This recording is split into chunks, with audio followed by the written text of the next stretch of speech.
ఆ ప్లాట్ఫామ్లో డెఫినెట్గా తీసుకెళ్తాను.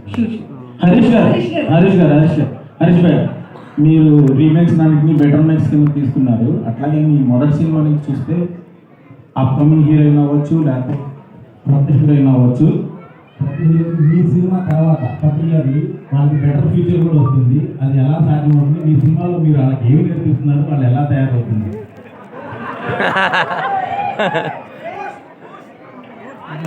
అది సీక్రెట్, అది చెప్తే మిగతా డేట్ కాపీ పడతారు.